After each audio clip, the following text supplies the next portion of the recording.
I've got to press my buttons again, and that's just the way it is. I keep forgetting to do that.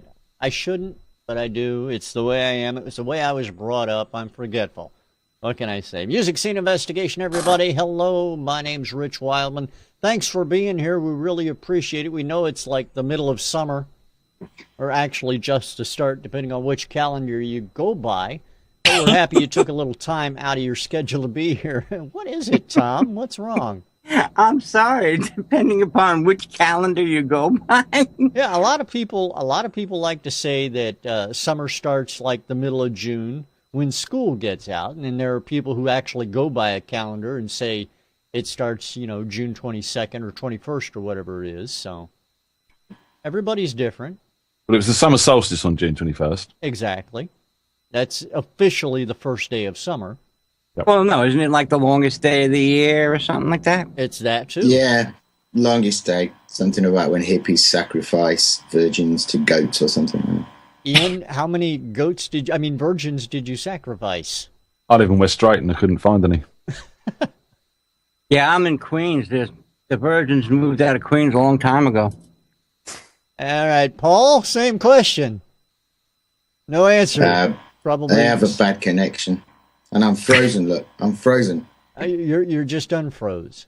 So I don't know what. All right, I unfroze. Amazing. No, I don't. I don't know. You'd have to describe to me what these virgins were like, and at that point, whether or not I was taking anything illegal. I have no idea what to say to that. Anyway, we're glad everybody's here. We're glad everybody's here, and we'll get back to that comment, I'm sure. Tom, hang on to that thought. Okay. All right. If you don't know what Music Scene Investigation is, well, that's it in a nutshell, everybody.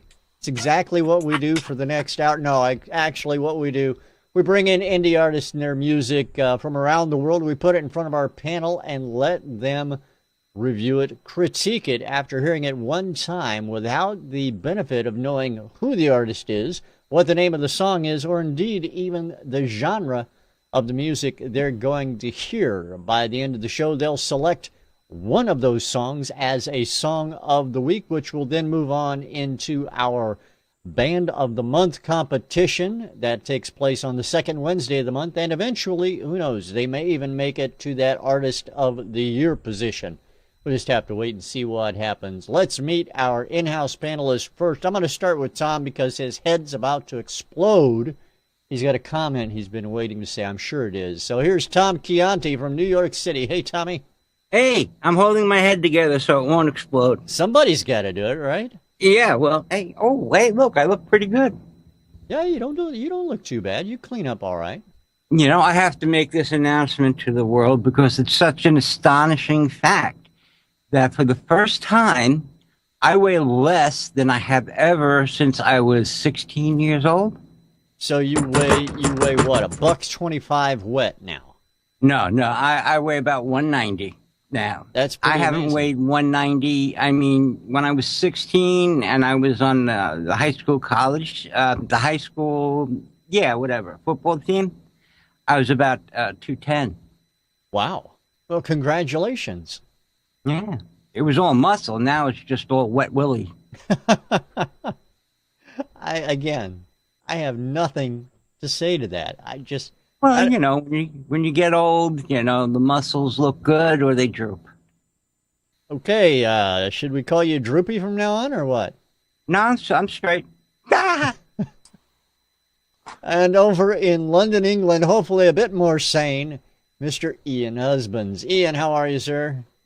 I'm scared, to be honest. Yeah, you and me both. Yeah, that's you all right, Tom? Yeah, I'm fine. I had too much coffee. I'm good, Rich. How I fell are out you? of my chair last night, so I had to wake up with a bunch of coffee today. Not good.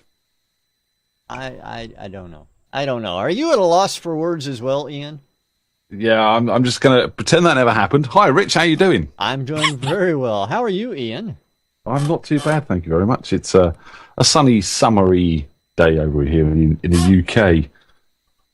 Well, yeah, it looked. I think we got the weather all wrong because it's supposed to rain here, and it's all gloomy and overcast. So You've got our weather and we've got your weather. We had the storms yesterday, but there we go. It's all good. But I've got a new song out, which I'd like to give a quick plug to. So go check out on the YouTube channel. It's called This Ain't Home by 8 Month Malfunction, with some random bass player on it as well, who's rather good at what he does. I've heard this bass player is very good at what he does. You care to drop a name or two? Well, do you want to be sitting right next to us? I'll tell you what, we'll do that after I've given you some results from last week. All right, well, do that. The results from last week we're waiting for, of course, are from these guys right here who played on the broadcast. Mario Tomic, The Breaches, and Tim Lee had their music presented to our panelists on last week's show. Ian, how did everybody fare out in the witness statements? Well, we went for song number 3, if I remember rightly. Tim Lee? Actually, we went for song we went for song number 2, didn't we? Yeah, The Breaches. 2, that's right. Well, the audience went for song number 3. They did, really? 100% all the way.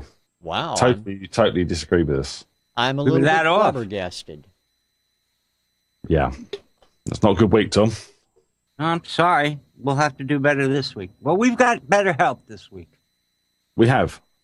You're going to throw Ken Scott under the bus? Is that what I'm hearing right now, boys? Hey, this is the entertainment business. If I remember rightly, Ken Scott. You don't have to be the fastest. You just got to be faster than the guy behind you. If I remember rightly, Ken Scott went for number 3. That's right. He did. He did. So apparently Ken Scott is the guy who knows what he's talking about, and you guys are just some schmucks who walk in every once in a while. Yeah, looks that way, doesn't it? So I can take that. You know, we need schmucks in this world. Well, congratulations. We've all got to be something somewhere down the line. All right. Well, tell me about this bass player, Ian. Well, he's sitting right next to us. Well, I say next to us, via Skype next to us. It's Mr. Paul Miro. Hey, Paul. Welcome back to the broadcast, my friend. Great to see you. There is a delay on your audio and video, by the way. I just want to let you know in case you experience anything. I'm noticing that. Yeah, I'm not sure exactly why that is, to be honest. Things happen, don't they? You know, I think it's because we are actually getting the rain that Ian's not, even though I'm only 120 miles from him. It's been pounding it down here today. Well, it's good to see you again. I know that you have been extremely busy. I said before the broadcast that I see you on Twitter occasionally, not as much as what I used to. It seems like you're talking about 3 things on Twitter. That the fact that you're in the studio, the fact that you've got a one-night gig show coming up or something along those lines, and or coffee. Yep, that's about the gist of life, really. Coffee more so than ever. I've been off alcohol and cigarettes for 7 months, so coffee's gone through the roof. But yeah, work's nonstop. Studio more than anything else, really. Doing a lot of stuff for TV with deadlines that get ever more ridiculous. And yeah, it's fitting in as many gigs as possible. Did a nice few shows in Norway last month, which was very, very sweet. And we've got an acoustic Ape show, which is my band Apes, Pigs and Spacemen. We're doing like the 2 of us, the guitarist and myself, doing a one-off in August. But other than that, gigs are kind of difficult to fit in around the studio schedule right now. I can imagine, and do me a favor, Paul. Stop your video and then start it again. Let's see if we can get that back in sync. Well, I ask you this question because I want your video to be in sync if we can get it there. Okay. The question I have for you is, since you're in the studio all the time, it seems like, and only occasionally get out for coffee, apparently, what is it that you're working on these days? Well, myriad, absolute, God knows how many tracks have been churned out this last 3 months. Been writing for a lot of the things. I don't know where it ends up. I do either commissioned or non-commissioned work where I sell tracks to library companies and then they move it on to TV shows. I've had a lot of things like shows like Portlandia, Tomorrow People, Arrow, things like that. I've been using my music this last few months. I've been writing for the BBC, a series called From There to Here. I've done quite a bit of scoring for that. I'm doing a lot for Sky, Imagen, you name it, really. Companies that are wanting stuff for TV seem to be kind of asking me to do a lot lately, which is all very good. Now, I know that you mentioned one of, I think, Ian's favorite shows, Arrow. Care to make any comments, Ian, or you have any questions for Paul about what he's doing? I always said the music in that show was great. There you have it. Paul, when you do the music for the TV shows, you don't get any visuals. You're just writing with a general theme in mind, or something? Depends. It depends. There's on things like those shows I've just mentioned. I didn't write for those shows. They were things for Sony ATV, for KPM, which is EMI's library division. They were specific library projects that were types of music. So essentially how that works is there'll be make a track that is 2 minutes and 30 in full length, and then you do all the standard edits so that it can be used in any format. So you do stems of all the instrumentation, so they can have, if they want, just strings and a guitar, or they can have drums with bass, or you name it. They can have any variation they want. You've done a submix of all the separate things, and you do edits that are 59, 29, 7 seconds, stingers. You do every possible edit you can to get it used in as many varieties of outlets as possible. And I've been fortunate in the last few months that it's been used on quite a few high-profile shows. I don't know that's going to happen with those stuff, but sometimes, if I am writing for a specific thing like the BBC stuff, then I do get visuals. So I'm working to screen edit with that. So you are looking to write to the tempo of the visuals and to the timing of it. And again, that can keep coming back, and very short deadlines, like they might change a scene because everything's digital. The filming's digital now. There's no longer that thing of, score us a piece around this scene. That scene might change 2, 3, 4 times. And then you've got to be in a position to be able to turn the music around again within possibly an hour, so if they shave 5 seconds off a scene, you need to be able to make the entire piece of music fit without it sounding like it's being edited, and think in anticipation. So all of your tempo manipulation, or all of your edits, you've got to anticipate what might happen and be prepared to make quick changes. Now, it sounds a lot like voiceover work. When you're doing voiceovers for radio stations, you put things together, you cut them up, and give them every possible option that they might ever conceive of, is what it sounds like you're doing. With the things I referred to earlier, that's what you're doing. The more kind of options that you present, the more likely your tracks are going to be used in different areas.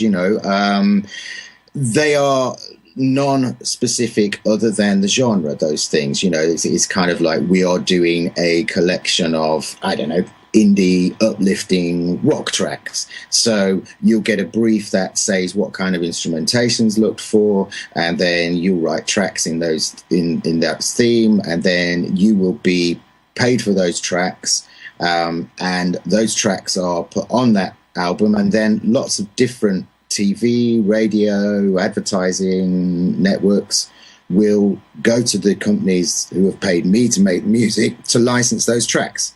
And then I'll get money from royalties for however it's broadcast. And that's kind of how it is, yeah. All right, that makes a lot of sense. Ian, I remind me about this because I would like to get Paul to sit down with us sometime, if it's okay with you, Paul, and you have time at some point, to talk about how music for film and television and whatnot's made. Sure. Yeah, that's certainly game for that. Yeah, I think it'd be a great thing, because that's one of the things that, indie artists may not know that is I mean, there are some indie artists out there who write specifically that kind of thing, but they may not know exactly the kinds of ins and outs that you're talking about, that we've been speaking about, that are available in things that they should do, the ins and outs, you know. It's well, what every indie artist should know really is that sync is one of the few options left to derive revenue streams. It's one of the only options to make music pay. You know, I didn't choose to be a TV composer. I'm an artist who writes, sings, performs. The sad thing is that the percentage of professional artists who are generating enough to earn a living from sales now is minuscule. So we have to diversify. You know, I'm fortunate that I'm equipped with the skills to be able to write in various styles and to do things to a professional standard for those genres, you know, for TV and film. But without that, I'd be broke. There's no two ways about it. You know, the royalties generated from TV are the last bastion of the music industry, facilitating an independent artist making a living. I gotcha. Makes perfect sense. And, you know, I think that indie artists, you know, anything we can do to help them, I think is something that we are obligated to do. And if you don't mind giving up some secrets, I'll try and set that up with Ian, and he can get with your people and work it out. Yeah, sure. Yeah.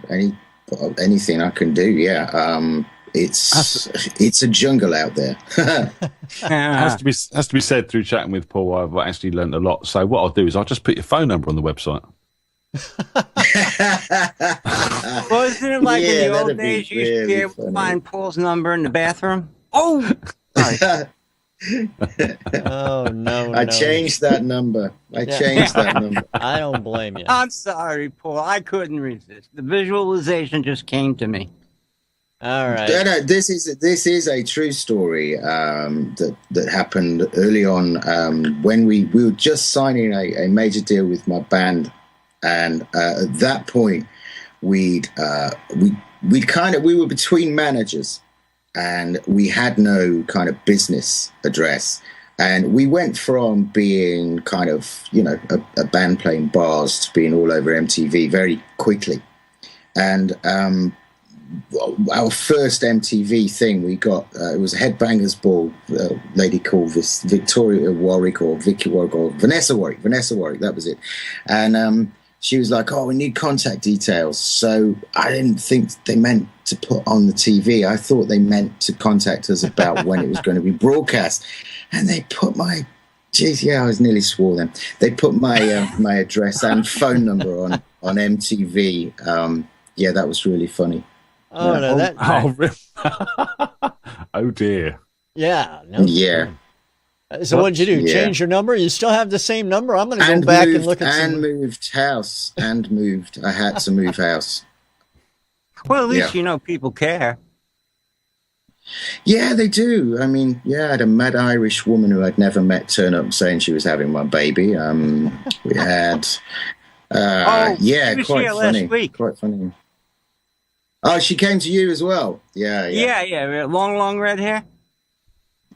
I did. Yeah, I didn't actually go to the door, but yeah. Yeah, no, I don't blame you. I don't blame you a bit. Well, I sent her back to Ian. I sent her back to Ian. All right, before this totally gets out of control. Yeah, wait a second. I've got the perfect sound effect. Yeah. I'm just trying to currently train my child to say Paul Miro is my daddy. And then I'm going to send him up to where Paul lives and see if we can work that one out. It's too late. It's already out of control. I was hoping to stop it before it got there, but, you know, oh well. Well, for the YouTubers, you could train your cat to say Paul Miro is my daddy. Yeah, there you go. All the YouTubers out there, cut your video with your kids saying Paul Miro's my daddy and post it. And then send us a link. A video to go viral with me involved for so long, and this is what it'll be. Yep. We got kids from all around the world. Paul Miro's my daddy, Hold up a sign and say it in your native language. We want to see it. It's going to be awesome. Fantastic. And fantastic. And we'll have Paul pick out a lucky winner who may win a prize. You never know. May get a Milky Way. You never know what it's going to be. That's all I'm saying. All right. We'll get the funds to open Miro's bastard bar. How about that? That'd be brilliant. Since it's gotten so far out of control, everybody, I'm going to put a stop to it, and we're going to listen to some music. I hope. All right. Let's go ahead. What this show's about? I try. Let's listen to song number 1, everybody. Here it is on today's broadcast. Song number 1. Enjoy, everybody.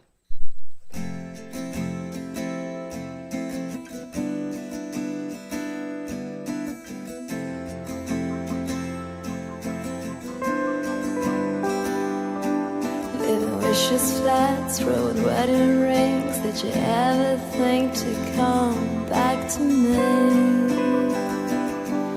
Can you see my face looking through your eyes? It's a place where lights are black and cold is white.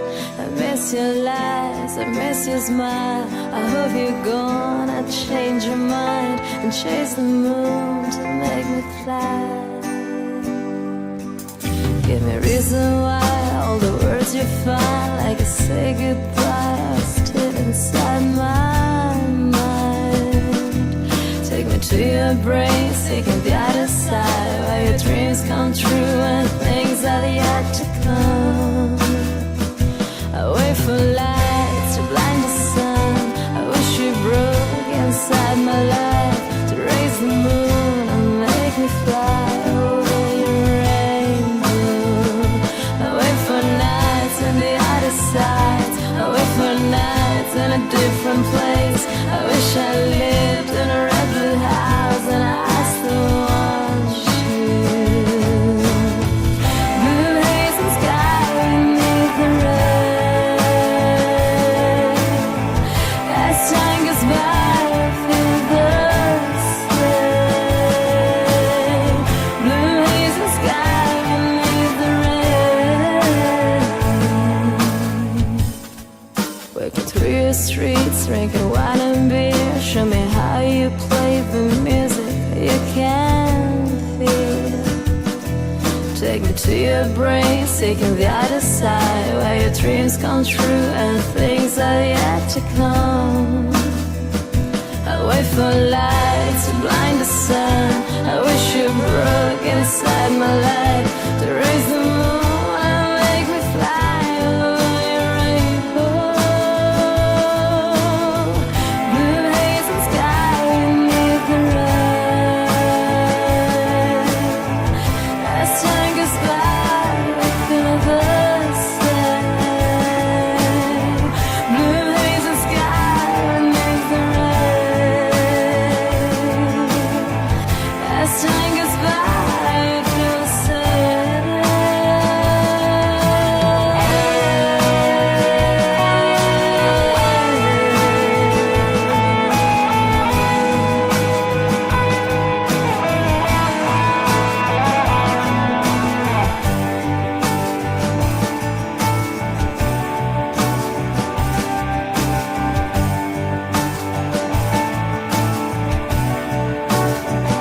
I wait for lights to blind the sun. I wish you broke inside my life to raise the moon and make me fly over your rainbow.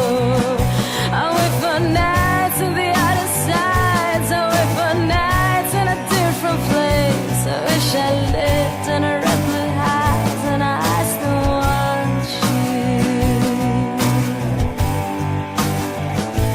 I still want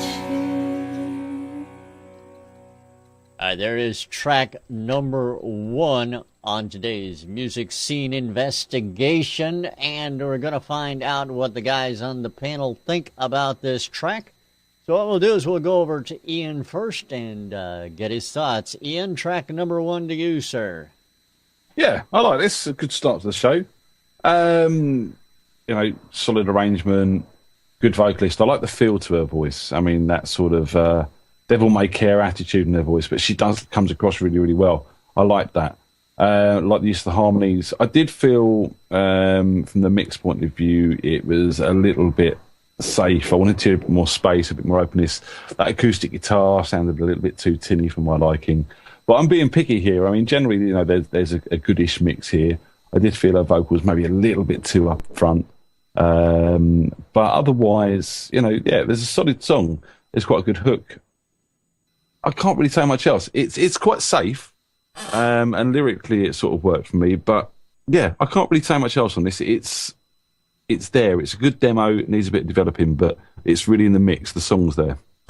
All right, Ian. I appreciate it. Thank you very much. Over to Tom Chianti next. Tommy, how about you? What do you think about this song? Well, I really liked it. It reminded me, the opening reminded me very much, I wrote it in the chat, of Ground Control, the Major Tom. I think it was the exact same chords in the opening. But the only thing I didn't like, I think that she should have toned down her accent a little bit to make it a little more homogeneous, I guess the word is.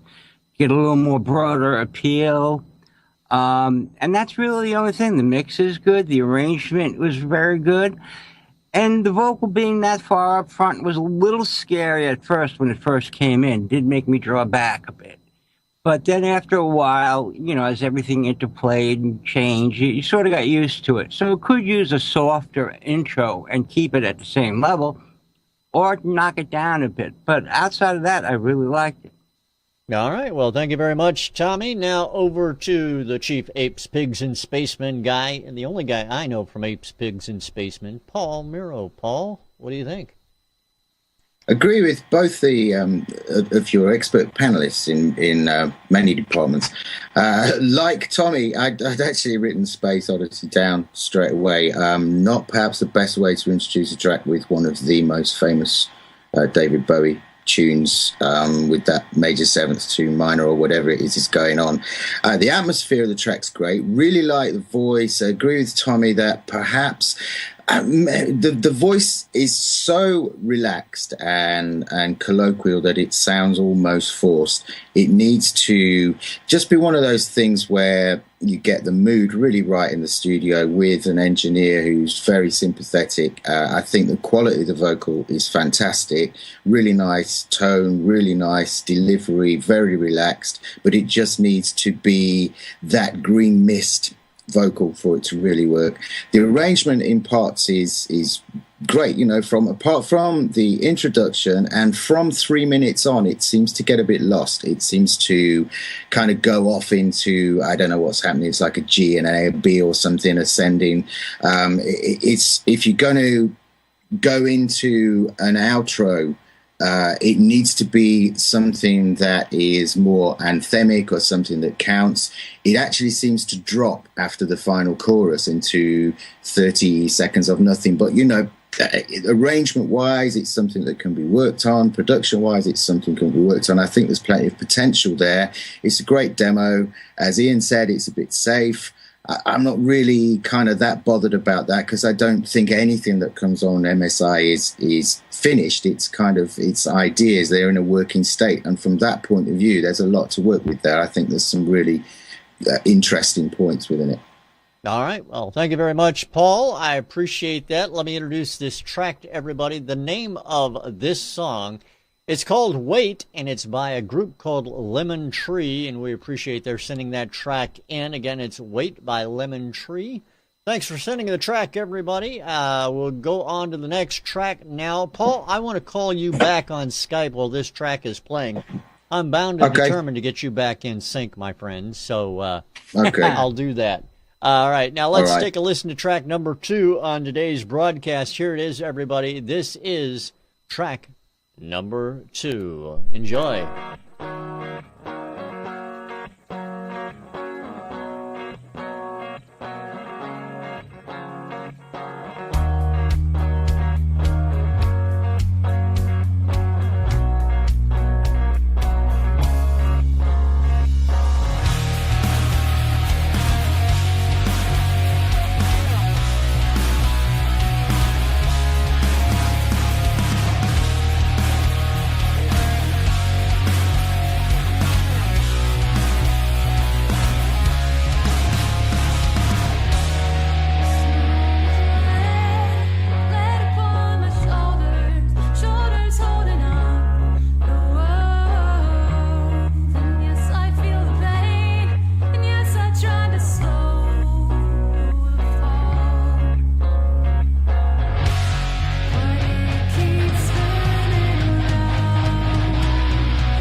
There you have it, track number 2 on today's broadcast. We're going to start this round out with Tommy and find out what he thinks first. So over to Tom. Tommy? Hello. Hello. What do you think? Okay. First off, guitars, the fake stereo, they're out of phase. No good. They're too loud. I couldn't hear the vocal. She has a very nice voice. It sounded like they actually took the time to get a somewhat decent vocal sound, and then they buried it and destroyed it with out-of-phase guitars and bad timing on the drums, tom hits, and the guitar hits, and the vocal in the intro, and then the first verse. They just weren't vibing. It was all just very disconcerting. There's a lot of good stuff here. I get the feeling of young, that these people are very young, and they, with experience, they'll temper down. But they've got a lot of good stuff to start with. The beginnings of really good guitar sounds and drum sounds. I think they're all live, the drums, I mean. But, yeah, it needs a more stronger organization. First, they got to get everybody in time. Then they got to tone down the guitars and have the guy double track them, not just split them and delay them and throw them out of phase. Because when you listen in mono, the guitars disappeared, and all you have is this vocal out there. And that's why I could hear it. Because once I monoed it, I heard the vocal. And that's why I said it sounded like they got a start of a very good vocal sound, and then they just buried it. So I tend to think this is a young group. I may be wrong. This may have been their first attempt or whatever. It's a demo, and it's got a lot of good things that could go places. They just got to work out the timing, the performance, and then hand it to somebody who's got a little bit more veteran ear for the mix, and they can balance things better. All right. I appreciate it, Tommy. Thank you. Over to Mr. Paul Miro. Paul, what do you think of track number 2? Tommy's about said everything, really. The guitars were so... The pseudo stereo, in some parts they were actually tracked, but yeah, the pseudo stereo was really, really annoying. The timing errors... I'm someone who has difficulty with listening to early stage demos because it just makes me want to shriek with frustration because I don't know what bands are trying to achieve with these demos other than to get the songs recorded for themselves and friends and or whatever. And what's kind of what I find frustrating is like Tommy says, there's some really good stuff going on there. The girl's got a nice voice, which you can't hear because the mix just hides it with bad guitars. Drums are out of time. Those basic things. If it's your first time in a recording studio, okay, yeah, so learn from this. And someone will say, just never present that to anyone outside of your family or yourselves as a learning exercise, and you can't get away with this anymore of bad timing. You know, you just can't. Every software program enables time correction, time editing, so that even if, you know, the guitar it's a nice riff going on, but it's pointless riff and actually a destructive riff if it's not in time with the drums and the bass. And the whole thing felt like a meandering demo that, like Tommy says, if there's someone brought in from a production end or they use this demo to go and try and consult with someone who can help them get it in shape and accept that you know, that the arrangement isn't their strength, they can all play. And there are elements in there that are pleasing to the ear, especially vocally.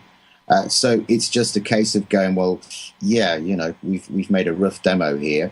What do we do with it? You know, this is the kind of show where you're going to get some constructive criticism coming back. Hopefully it's taken that way. There's never meant to be anything offensive going off here. It's trying to help you move forward.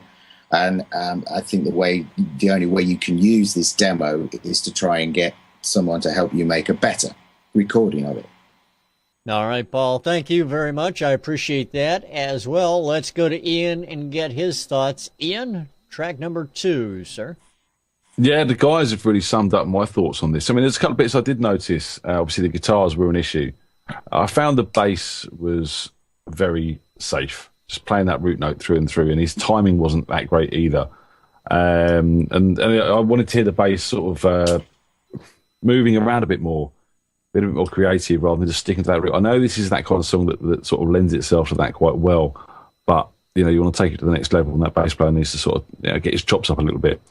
And there was a gate on that vocal that I kept hearing cut in every time. There would be a hiss just before she started singing, and some other vocals sort of going on, like an echo vocal, maybe a sort of off of a previous recorded track that she's double tracked it on or something like that, hitting off in the background as well, which got a little bit annoying for me. Otherwise, she has got a great voice. Shame you couldn't hear it because of those guitars. And yeah, this really needs to sort of back to basics, strip that mix down, get those guitars double tracked properly and in time. And you have got a good track. I think you're going to get a lot of people sort of saying it sounds like Amy Lee from Evanescence and bands like that, which isn't a bad thing. I think this girl's got a slightly softer voice, which suits the stuff she's doing quite well. But yeah, really needs to get that mix sorted out and get that voice coming through. And, there was a distinct lack of harmonies and backing vocals on this for me. Some of them parts of her vocals really could do with some support. And I would have liked to have heard that going on as well, but very, very sort of lacking in that area as well. But yeah, good song again, but really needs attention on that mix. And some of the, the solo at the end, that sort of Eddie Van Halen sort of Nuno Bettencourt style solo at the end. I didn't think that suited the track at all. I wanted to hear something a bit more melodic to go with her voice, rather than that sort of just playing that underneath. So, yeah, that's my thoughts on song number 2. All right. Well, thank you very much, Ian. The name of song number 2, it's called Go Wait, or Just Go, rather. Just Go by Macrohart. And Macrohart, thanks for sending that track into Music Scene Investigation. Want to let everybody know, while I'm thinking about it, this Tuesday night there is no live Twitter Tuesday live, but of course you can tune in just the same. Having a great time with Mark and Carol, no matter whether they're live or Memorex, is always something you need to do on Tuesday night at Worldwide Indie Radio. It's www.irradio.com, or you can catch them here on musicsceneinvestigation.com/radio. as well. We've got one more track, gentlemen, and this is it right now. So let's take a listen to track number 3 on today's broadcast, everybody. Certainly hope you enjoy it. Here it is, track number 3.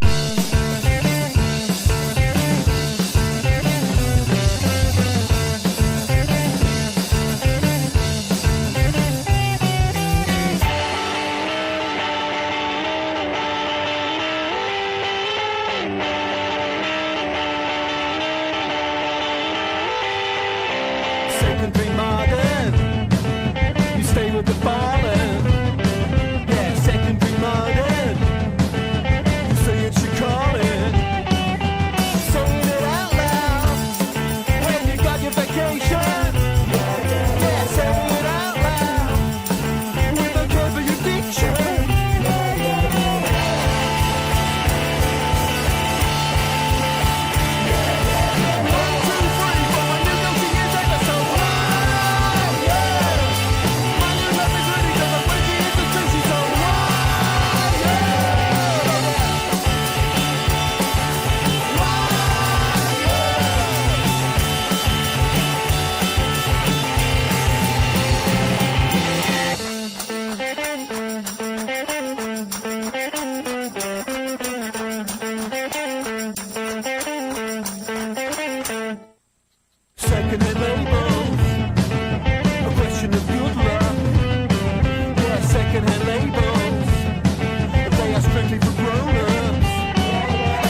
That is song number 3 on today's music scene investigation. Mark says the words are getting deleted from his head by that song. Well, let's find out if the words were deleted from Paul's head as well. Paul, what do you think of song number 3? I really liked quite a lot about that. I love the energy. It's kind of like, I don't know, the Ramones meets Beck kind of thing. And I really like what they were trying to do there. Sadly, it was a little bit painful in parts to listen to because of the mix. Right hand guitar, so painfully brittle. I actually like the overall tones that they were going for, but it's kind of that thing of they've gone super lo-fi is the idea. And, you know, it's really nice. You've got a left guitar and a right guitar doing totally different things. Really nice and punk kind of cardboard box drums. And a vocal slap down the middle, soaked in kind of spring reverb and really quirky, offbeat lyrics and delivery. All of that's fantastic. My thing would be it needs a proper lo-fi mix. There's an art to lo-fi mixing. It does sound like a poor demo at the minute, but that could be made to be punchy as hell, still sound really lo-fi, but have way more appeal on some big sound systems. And I don't know. I mean, it's kind of like... it's the kind of punk that I like. I couldn't hear what the hell the vocals were saying, but I didn't really care, you know. So perhaps make the delivery a little bit more discernible in the chorus. I love the chanting backing vocals, the shouty stuff. Whether or not it has much appeal outside of that small kind of frame of people who are still listening to that field of music, I think it would need to have some form of push where the band would have to be immense live. They'd have to be as much fun live as that sounds, and get someone to help promote them to, again, get sync. You know, there'd be a lot of TV shows on which that kind of track would get rinsed, especially as an instrumental, you know. So get the mix right, get the arrangement kind of tweaked a little bit. It should be perhaps 30 seconds shorter than it is for the nature of the track it is. That's just picking, though. Really, I think there's a lot of great energy in there. Really like the delivery, really like the attitude. Just kind of needs mixing properly, really, and recording properly. All right, Paul, I appreciate that. Thank you very much. Over to Ian Husbands. Ian, track number 3, my friend. Yeah, I want to see this band live. I do. It's that sort of, you know you're going to turn up to the gig and there's going to be everyone just going mad down the front, and you're going to be sort of stood in the edge watching it, or getting involved, one of the two. They remind me of a band called 100% that used to play on my local circuit. And, sort of that mad sort of punk, shouty sort of stuff. But particularly on this track, the bass player and the drummer stood out to me. They were good. They were very good. Yeah. And they not only were they good as individual players, they worked well together as well. And you could hear that really coming through. They were the ones that kept this track together. They nailed it, and they really were the backbone of the song. My problem was with not necessarily the vocals. I didn't mind the sort of slightly out-of-tune vocal, that sort of shouty attitude. But those guitars were, yeah, I understand the lo-fi thing, but they were too out-of-tune to be even classed as lo-fi for me. They got a bit unbearable, being that loud, being that sharp on the EQ, and being that out-of-tune. It really did start to become uncomfortable to listen to towards the end.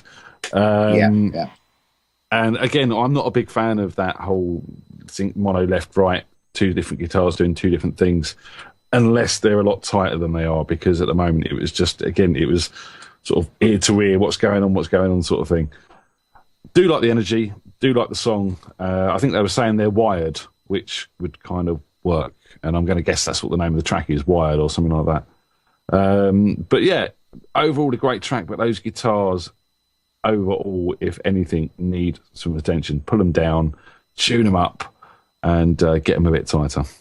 All right, Ian, I appreciate that. And I'll let you know the name of the song after we hear from Tommy, but not before, because Tommy would be upset. Tommy, track number 3, my friend. Yeah! Right! Yeah! What the energy? Someone give him his tablet. Yeah, quick, shock him. Yeah, it's everybody. I hate going third. Everybody says everything. Like Paul said, lo-fi. I got sort of a Devo meets Oingo Boingo type attitude. I liked it. Lo-fi, yes. Very out-of-tune guitars. The guitar on the right side was driving me crazy. I really wanted to pick up my chair and throw it at my speaker. And then I remembered I paid for that speaker. And I stopped. The chair was free. Huh? Chair was free. Oh, I don't care what I put my butt on. It's more important what I listen to. Yeah, the guys really before me nailed it. I mean, there's lots of great stuff here. A lot of good energy, a lot of tight playing, but it's all sort of been thrown into a nice sounding can, shaken up, and sprawled out. It's got to be reined in. A lot of energy is all good, and a lot of wildness is all great. But at some point, you got to call everybody in for dinner and say, okay, sit down and calm down. We're going to do this, and what are we going to do it for? I think, with there's like a 10, 20-second part there, you could actually sample and just send it off to iTunes or Apple or whatever, and make a great, tablet commercial or kids running around in the sun or the beach or whatever. So there's a lot of good pieces in there. They just got to string it all together and have it make sense. And that means recording it better, playing it a little bit better, and maybe retracking, I don't know how much of it, but, definitely get things tighter and more in tune. Both can be done with a lot of care, with the right type of software programs. But, at this point, you might as well just do it again, have fun with it, and get it right. All right, Tommy, I appreciate that. Thank you very much. Let me tell you the name of this track. This track is called She's So Wired by Origami Horses, and we appreciate Origami Horses sending that track in. Very close, Ian. You were very close on the name of that one. Yeah, I've almost said the line as well. I thought it was We're So Wired, so that's good. All right, well, there you go. Ian is our title guy. That's right. He makes up all the titles to this show as well. Anyway, thank you, Origami Horses, for sending that track in. Now, here's the point in the show where we want to hear from our audience. You out there watching, whether live or recorded, you still have the opportunity to let us know what you think by going and filling out your witness statement. MusicSceneInvestigation.com/witness is where you need to go to let us know what you think about what you heard. Ian and Tom and Paul, it's now the time of the show where you guys need to decide on a song of the week. So without further ado, I will leave it up to you to make that decision. Talk amongst yourselves, fight it out, whatever you need to do. I think all three songs this week are on the same sort of level, really, in their own ways. They all need sort of the same sort of attention, maybe in slightly different areas, but they're all sort of hitting in at the same sort of level for me.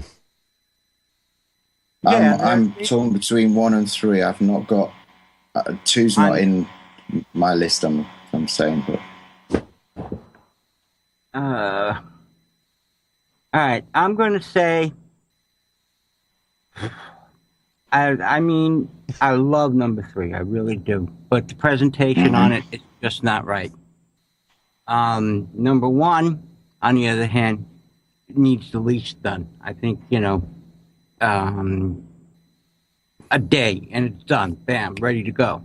The other, number 3, is going to take a couple of days. So I'm going to have to go with number 1 because of the best presentation. It's maybe a little safe, maybe a little too rhetorical as from, Space Oddity, but I'm going to go with number 1. All right, Tommy, I appreciate that. Ian and Paul, what do you think? I can see where Tommy's coming from. I kind of like Ian said earlier, I don't agree with number 2 being in the same state as 1 and 3. I think 1 and 3 are in the same state. I mean, they're completely different styles of presentation. The under presentation and the the lo-fi nastiness is something that has not been executed properly. And I think that number one probably actually needs more time spending on it to get a finished product than number three. So it's kind of a complete conundrum. But I think, I don't know, this is kind of, if it's left and right, good voice, bad voice, I am tending to agree with Tommy that one is perhaps the piece of cake that you're more likely to bite after this evening. So does that mean... That's a very tasty way to put it. Does that mean, Paul, you select number one as well? Yeah, I think one takes. It's so close, though. It's so close. I feel really bad for number three of yeah, if anything, also, it's notes. Yeah. I mean, Origami, what are they called? Origami Horses. Origami Horses definitely get the Band of the Week name. I mean, that's a great name. So, I think I got to go number one. All right. You're gonna fold. Oh, you see what he did there. See, now he gets to vote for number three and look like the cool guy. All right, Ian, go ahead and make your vote count. No, I'm not going to vote for number three. I want to vote for number three like the rest of you, I think, but it was those attitude guitars really, really did do it for me. Look, I think from a number two point of perspective, I think the song's there. I think the vocalist is there. I think those guitars obviously need work and the tightening up needs doing. But I do think, I just purely on that girl's voice and the sort of level of the songwriting that was going on, in my opinion, lyrically and especially, it's there. But number one is, as the guys say, nearest to being a complete thing. So I'm going to go with number one, Who's to Rock the Boat. All right, well, there you have it. A unanimous decision, but by no means a popular one if you're reading the chat room. One comment is, come on, guys. Number one was safe, and number three was trying to be different. What do you guys got to say to that? I agree. I completely agree. I'm not disputing that whatsoever. I prefer three in so many ways, and I don't know, it's the where to make a decision based upon what, three is more risk-taking, three's got more energy, three's got more attitude, it's less generic, but you've got to base a decision on something here, of three things that we've been presented with, and we seem to have gone with the thing that has been presented in the closest way to representing what the band were trying to achieve. And number one, very slightly more did that. Doesn't mean I prefer it. It just kind of, that seems to be what we've voted along with tonight. All right, well, that makes sense. There's a lesson for the bands here to be learned, because this is the same thing a record company or an independent record label or a general listener, they're all going to take this into consideration. People on the web aren't going to stream a song that hurts them, especially with one guitar being so loud in one side of their headphones or whatever. And what guides me, I pick on what's going to really represent a band in the best light. And I don't want to put something on a band to have it go out there that's not going to make people think good of the band. All right. And number three doesn't represent the talent of the band that is there, and they can do better. If anything, hopefully they'll, pursue it. All right. Well, it's back to that thing about I said when we were assessing it is that I used Beck as a reference and saying like lo-fi. Obviously, when you're trying to achieve lo-fi, it's something that people think, well, yeah, it's noisy, it's crackly, and we do this, and we sound like we don't give a damn. And yeah, there are elements of that. But, I've been fortunate enough to have worked with Beck sessions. I've had master tapes of his to edit and move. I've been one of numerous engineers involved in some of his stuff that he's done. And from that perspective, the amount of time that he's spent making his lo-fi sound lo-fi is shocking, but it's achieved and it sounds fantastic at the end of it. It sounds like no effort was made, but a lot of effort was made. So if you're going to go that lo-fi route, and all of those elements of energy different, what whoever said so on the chat room was saying, yeah, it was trying to be different. Trying is the word. It didn't quite achieve what was necessary to make it sound like it was achieving it, if that makes sense. All right. Well, it makes sense to me. And if you out there in the audience agree or disagree, let us know. MusicSceneInvestigation.com/witness. That's where we want to hear from you. And please let us know. And we'll bring you those results next week right here on the broadcast. For now, however, we're going to say so long with Wait by Lemon Tree as our song of the week. So thanks for being with us, everybody. Paul, thank you for being with us as well. It's just great to have you back on the broadcast with us. Thank you, Paul. Great to be here. Thanks, guys. Did we redeem ourselves? I don't know. We'll have to wait next week and find out, Tommy. Okay. All right. Well, everybody knows. Never mind. Anyway, we'll see you all next week, everybody. Thanks for being with us. Tune in again next week. Same time, same channel. You know it. You love it. It's Music Scene Investigation. We'll talk to you then, everybody. Until then, here's Wait by Lemon Trees. Bye.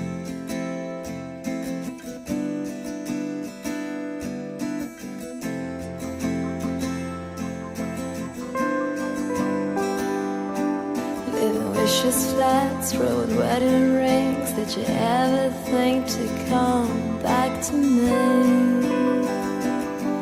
Can you see my face looking through your eyes? It's a place where lights are black and cold is white. I miss your lies, I miss your smile. I hope you're gonna change your mind and chase the moon to make me fly. Give me reason why all the words you find, like a say goodbye, are still inside my mind. Take me to your brain, seeking the other side, where your dreams come true and things are yet to come. I wait for lights to blind the sun. I wish you broke inside my life to raise the moon and make me fly over your sides. I wait for nights in a different place. I wish I lived in a red blue house and I still want you. Blue haze and sky beneath the rain. As time goes by, I feel the same. Blue haze and sky beneath the rain. Walking through your streets, drinking wine and beer. Show me how you play the music you can feel. Take me to your brain, seeking the other side, where your dreams come true and things are yet to come. I wait for lights to blind the sun. I wish you broke inside my life to raise the